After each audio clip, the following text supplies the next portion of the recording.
I'm going to a little bit about the kidney crisis at the moment and teaching you how to be able to interpret narratives. It's important now because more than ever, science seems to have gone what we call completely woke, in the sense that you can no longer call things as they are. You have to fit within a narrative. And therefore, what it means is that the scientific community is no longer objective. And I'm going to demonstrate to you through what's happening with regards to kidney disease to highlight what exactly I mean when I say that. And so the first thing you have to know is that I'm going to be focused on this paper here: Global, Regional, and National Burden of Chronic Kidney Disease in Adults, 1990 to 2023. This is a 33-year trajectory. And what they've done is that they have covered the whole period of time looking at a global increase in kidney disease. Now, I think that this is what the word, it's selective information, because they are giving the public the impression that kidney disease is rising year on year in a way that fits the normal trajectory. So, my first question is, hold on, why have you not included the pandemic? Because it's like having a major war or something where millions of people died and you didn't acknowledge it and you only made reference to where things were. That doesn't make sense to me. That's an example of narrative science, in my view, because we've just had a pandemic. Why, if you're doing this analysis, would you not focus on the question specifically about COVID-19? So here is what happened. When you look at it, they're talking about chronic kidney disease, leading cause of mortality. They're looking at that in globally in 2023, 788 million people. This is a global rise over since 1990. Here is the first mention of COVID. It says the population affected by CKD is orders of magnitude higher than that of kidney replacement therapy, since the majority of people with chronic kidney disease experience mortality due to cardiovascular disease, acute kidney injury, and infectious causes, including COVID-19, before reaching kidney failure. So that's the first mention. The second mention of it in terms of the paper of the document is right in the conclusion.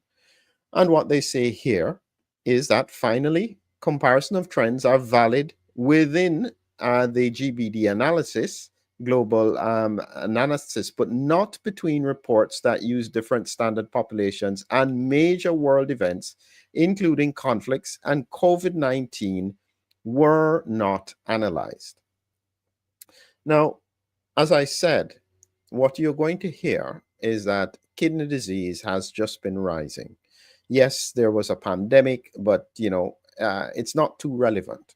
The reason why you will hear that is because if there is a change in trajectory of kidney disease, the first question is it because of COVID? One, is it because of the elephant? Two, is it the combination? Three, those are the three questions that you should ask. Now, if you don't want people to think about that, you don't mention it. And this is what I would challenge the authors on, is that you didn't even mention it really. Twice in the paper, but you haven't made any acknowledgement for whether or not there was a change in the context of COVID-19.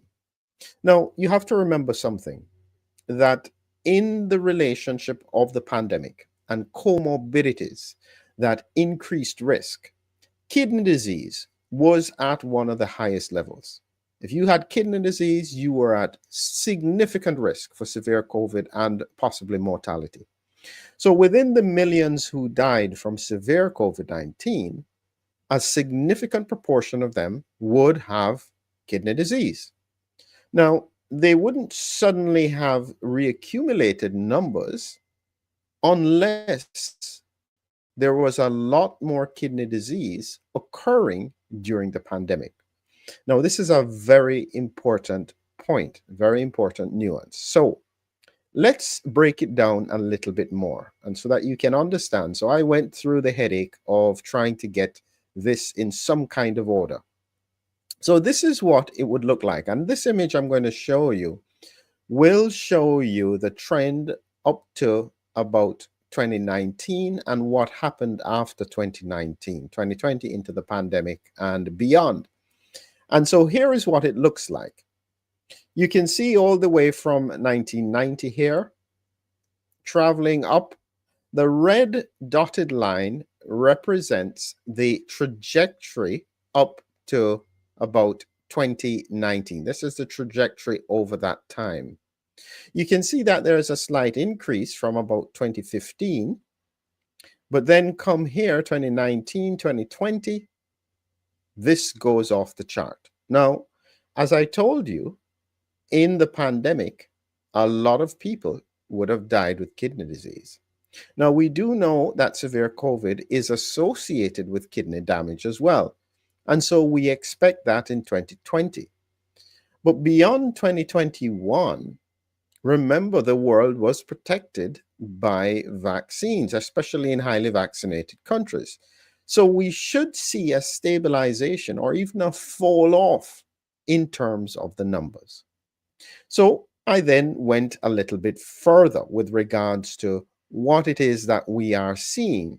And I thought, well, there was a slight change in 2015. What would happen if I took the trend of chronic kidney disease from 2015 to 2019 and looked at what the current trend is from the pandemic period? And when I did that, this is what I came up with. So it would look something like this, where the yellow dotted line is the pre-pandemic period here, and the post-pandemic trend from 2019 to 2023, this is what it looks like. This is significant, but it's still a little bit hard to read.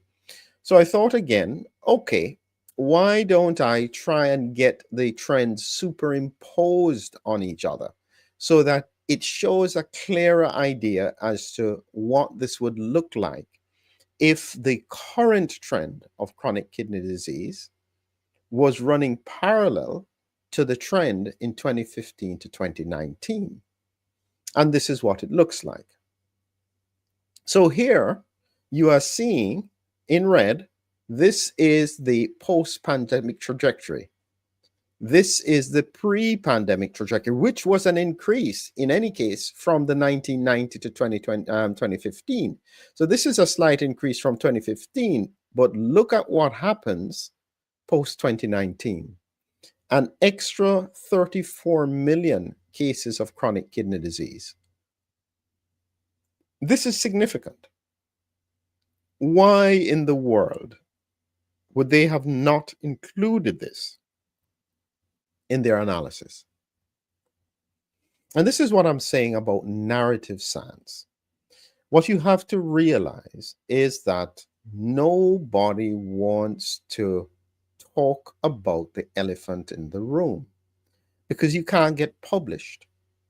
If they dared to try and put that in, I guarantee you they would struggle to get it published in the Lancet. And let me just be clear here. It's not a criticism of the authors, because I understand that in order to get an article or paper published in a major journal, you have to follow the narrative. There's so many other papers they can choose from. And so if there is even the slightest question where editors will be challenged and they may have to retract papers, they will not bother. And so the only science that can get through is selective narrative science, not science that actually challenges and calls us to look more deeply at what is going on. So the big question that should be considered is why? Now, we know COVID causes kidney disease because it damages the kidneys, severe COVID. Now, here is the important point. As I said, in the pandemic, people with chronic kidney disease, a lot of them would have died. And so you would expect the numbers to go down. The fact that the trajectory is increasing post-pandemic, when apparently COVID is no longer a problem, well, the only thing you're left with is the elephant in the room. So they're stuck. Either they acknowledge that the elephant didn't stop the circulation of COVID and it's still causing damage, or they acknowledge that the elephant is possibly a contributor to the worsening of the chronic kidney disease. Instead, they will say nothing, similar to what you saw with regards to this paper. They will just pretend this doesn't happen. It's not relevant. Nothing to see here. If you don't know about it, and if you are not asking questions about it, nobody cares. You will just have lovely papers talking about chronic diseases that are just increasing. It's because you're smoking, because you're overweight, you're not doing enough exercise. It will not address the questions that need to be asked with regards to the elephant in the room. I'll finish with this important point, and this is something that I will cover in more detail. At the moment, there is great hope and vision that artificial intelligence will be able to help healthcare to address chronic conditions.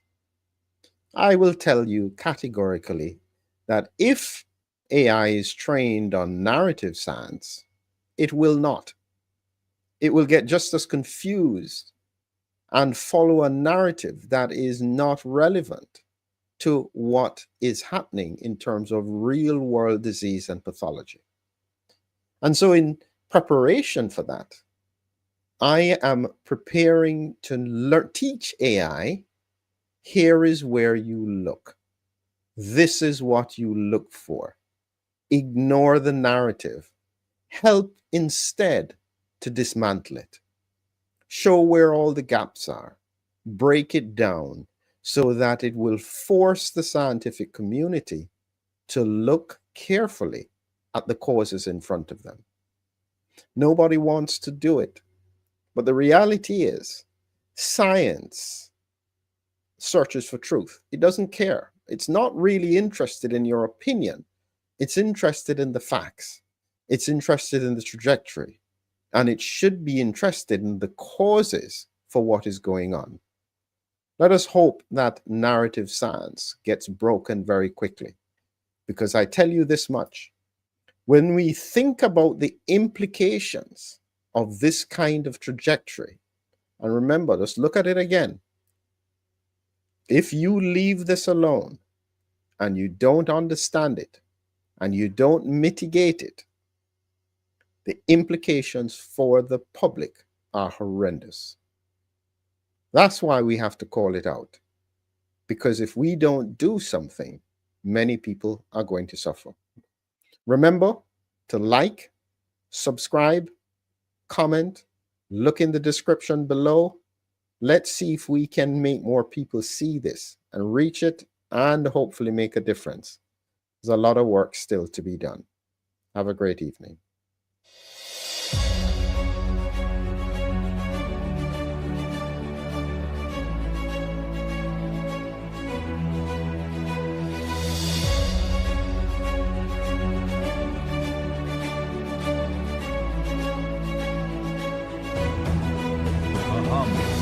A hero, an immune adventure, Humming Heroes, your lyrical guide to the body's defenders. Now on Amazon. Check the links below.